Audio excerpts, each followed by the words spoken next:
Hello বন্ধুরা, আমি সুস্মিতা। তোমাদের সবাইকে জানাই আমার চ্যানেলে অনেক অনেক স্বাগত।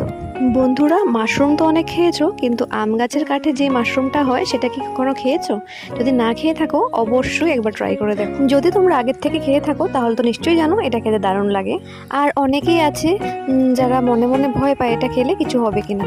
তোমরা একবার অবশ্যই খেয়ে দেখো, কিচ্ছু হবে না, খেলে দারুণ লাগে খেতে।